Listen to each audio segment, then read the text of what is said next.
Le damos la bienvenida en la Red 21 a Eduardo Botinelli, sociólogo, director de Factum. Es el tramo final de la campaña hacia el referéndum del 27. ¿Es clave este tramo final para lo que luego sucederá después de conocer el resultado? ¿Es clave este tramo final de la campaña? Bueno, no solamente en esta, sino que en general se ha visto que sobre la última semana puede haber algunas definiciones importantes en términos de movimientos.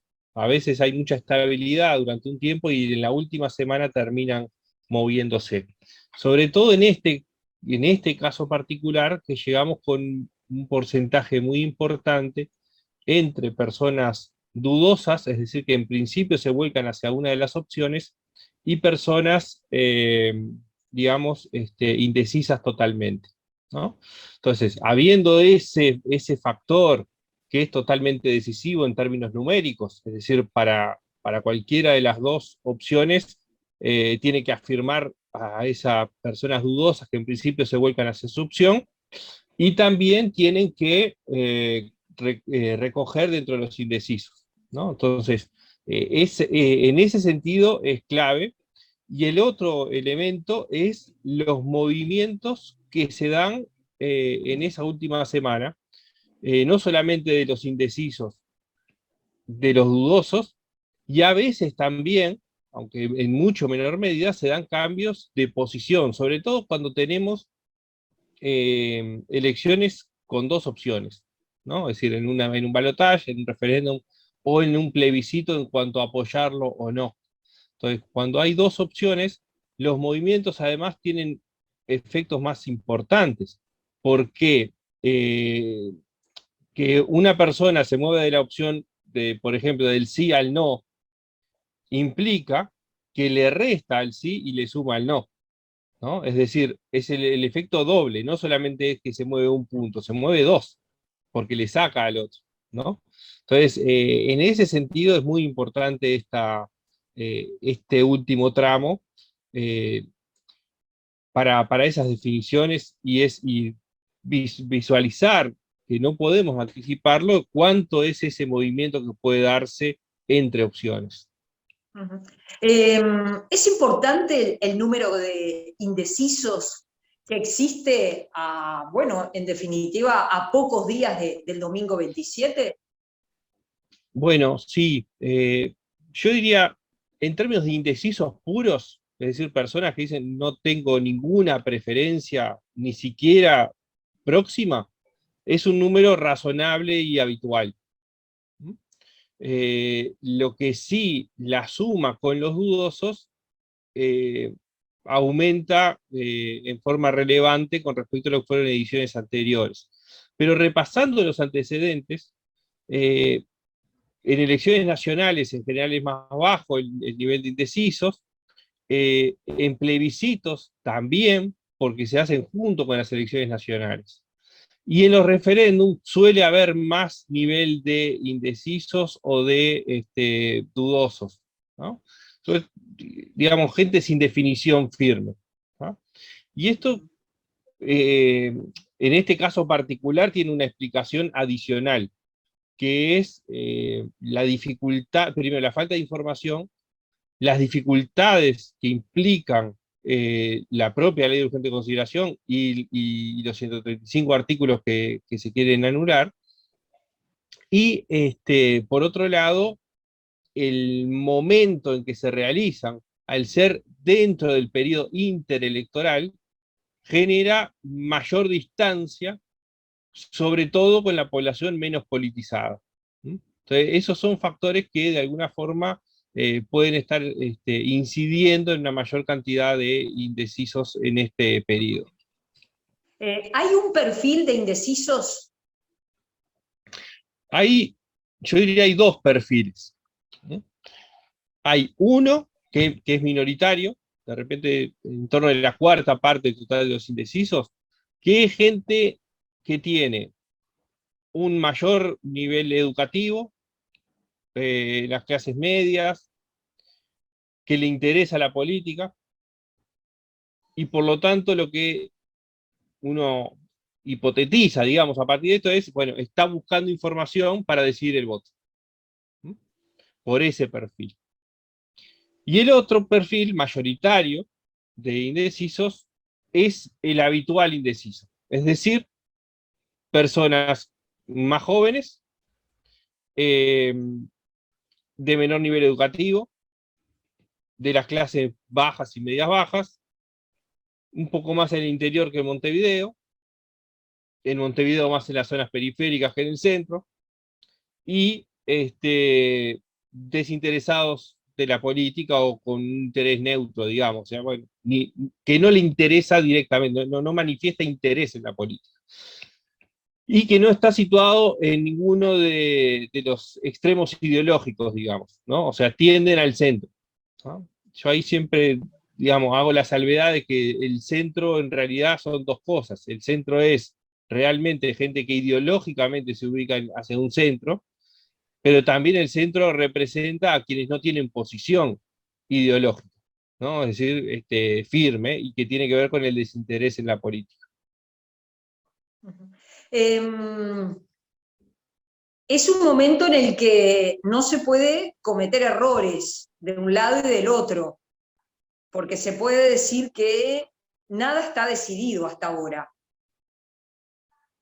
No, no, decidido no está. Es bastante claro que hay una ventaja para el no, una leve ventaja para el no, o sea, que no tiene que ver solamente con el comportamiento desde el punto de vista de las encuestas, sino que tiene que ver con también el comportamiento electoral registrado en 2019, es decir, cuáles son las bases de apoyo propias que tienen las dos opciones, ¿no?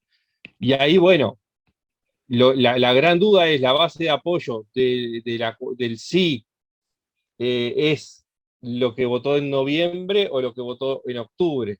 Y lo mismo para el no, es lo que se votó en octubre, lo que se votó en noviembre, ¿no? Es decir, son los partidos que representan el Parlamento o es el presidente, ¿no? Y también, bueno, el capital político que ha tenido, que tiene el presidente de la República es otro de los elementos. Más allá de eso, es claro que no podemos decir que algo esté decidido, entre otras cosas, por lo que hablábamos antes. Es decir, bueno, ¿cuál es el nivel de indecisos? ¿Cuál es la volatilidad que podemos llegar a tener? Y sin dudas hay un ejemplo claro de que las propias campañas modifican, que es lo que sucedió en noviembre de 2019. Eh, es claro que las encuestas, cuando uno mira las encuestas de 2019, que marcaba una distancia mayor de la calle Pau que la que fue, hay una serie de elementos que muestran que efectivamente lo que fue sucediendo fue un acercamiento de Daniel Martínez hacia la calle Pou en el último tiempo. O sea, cuanto más cercana fue realizada la encuesta, menos distancia dio, ¿no? Y eso es algo interesante porque de alguna forma muestra esto que decíamos de los movimientos a último momento. Y la estrategia utilizada por el Frente Amplio y el apoyo a Daniel Martínez se basó mucho en el territorio y de alguna forma se está replicando ahora.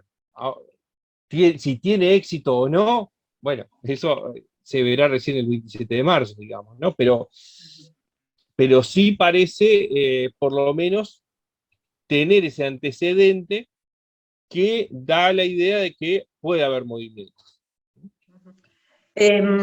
¿Cuánto necesita el sí para ganar?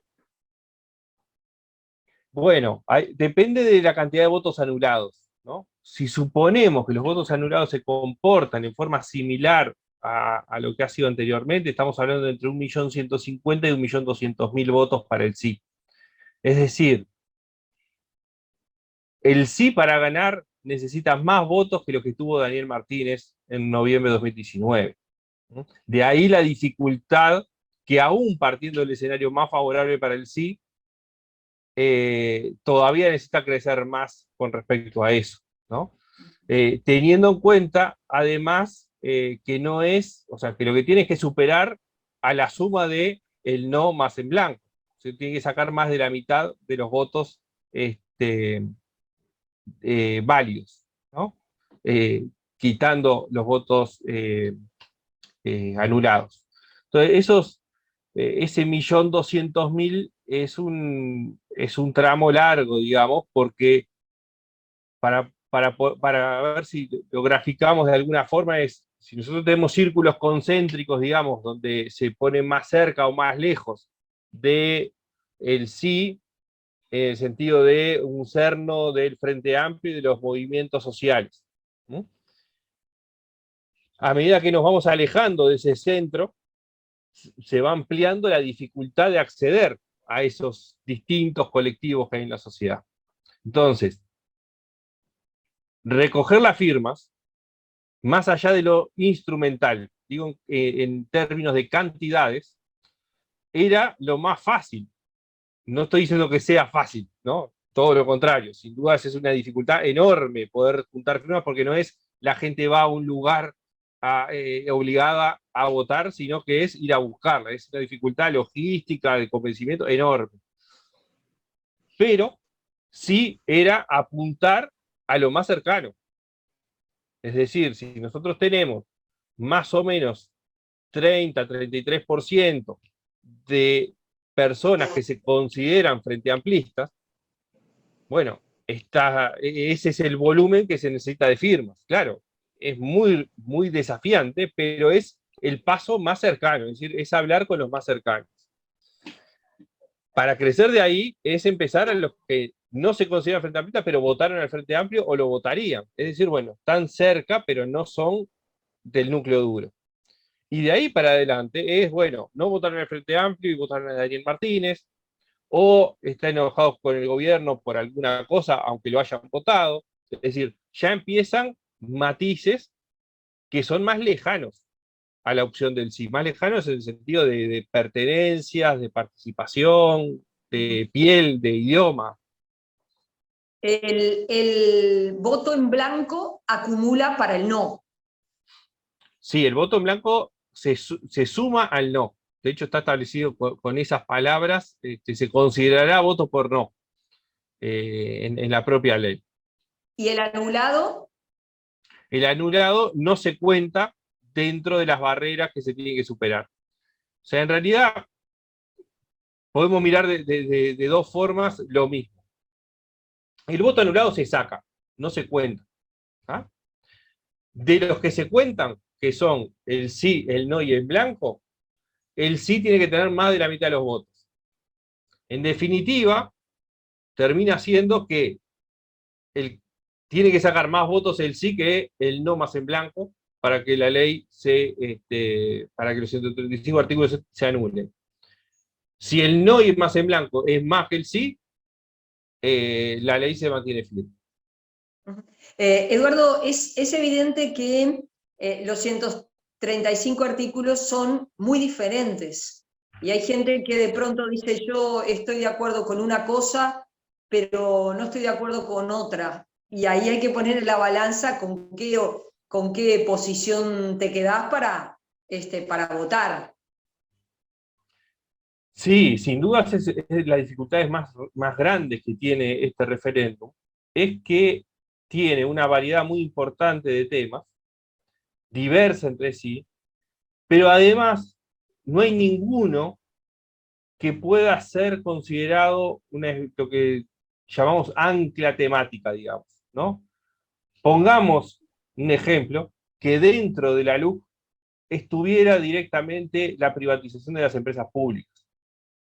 Ahí tendría un ancla, donde solidificarse, y los otros serían accesorios, ¿no? Estoy poniendo ese ejemplo porque ya sucedió y porque hay cierta, digamos, mayoría en el país que suele defender las empresas públicas, ¿no? Y que, de hecho, en los estudios nos muestran que sigue siendo mayoritario el apoyo a las empresas públicas, ¿no?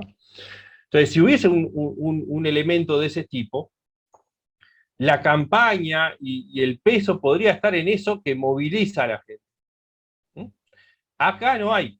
Acá son temas que dividen la mayoría, o que son tan diversos que hay algunos artículos que pueden generar dudas o apoyos hacia la anulación de un sector, pero hay otros que lo prefieren, o que les parece bien, ¿no? Y eso genera Y, una dificultad enorme para la construcción de la campaña. y respecto a este momento, que es un momento que en particular al gobierno le preocupa por el incremento de los precios, de precios vinculados con la canasta básica, que puedas también ser como una variable de campaña, que la gente, a partir del enojo con el gobierno, termine votando sí.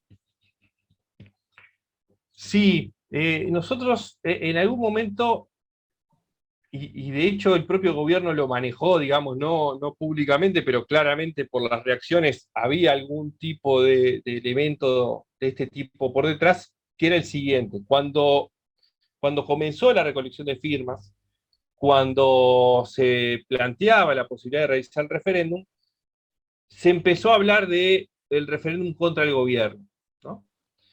Y el gobierno, o el oficialismo, decía que no era contra el gobierno, que no se podía plantear en esos términos, y en el último tramo lo plantea desde ese lado, ¿no? ¿Qué pasó? O sea, ahora sí está diciendo que es contra el gobierno. ¿Qué pasó en el medio? Bueno, en el medio era que había mucho tiempo, desde septiembre, cuando se discutía esto, hasta marzo. ¿Sí?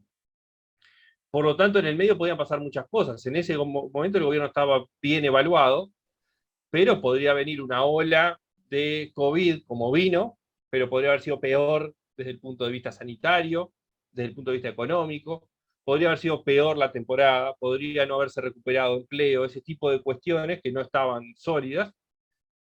Habiendo pasado en términos positivos para el gobierno todos esos elementos, ahí es que se apoya en que es contra el gobierno. Pero surge en los últimos días lo que tú planteás, últimas semanas, mes, ¿no? Es decir, bueno, hay un aumento de los combustibles, hay una situación mundial, pero que repercute en el combustible. Y viene un crecimiento de precios muy importante. Entonces, efectivamente, existe la posibilidad de que haya un conjunto de personas que terminan entrando en que es a favor o en contra y con los precios jugando. La diferencia es que esto se dio muy próximo al propio acto eleccionario. O sea, tendría que haber sido tendría que producirse una reacción espontánea, inmediata, contra algo que, digamos, es paulatino. El incremento de precios, si bien tiene momentos más altos, y la campaña del sí está tratando de marcar los aumentos, no es que aumentaron de un día para el otro el 50% de las cosas, ¿no? Y empieza a aterrizar ese problema de los aumentos de precios muy cercano al fin de la campaña. No es una construcción que se pueda hacer con tiempo. La figura del presidente es clave en esta campaña. Él ha puesto todo a favor de la defensa de la ley, a favor del no. Sí, es claro que acá se ha jugado en dos sentidos. Primero, en respaldar al no, probablemente para utilizar el capital propio del presidente, que no necesariamente es trasladable.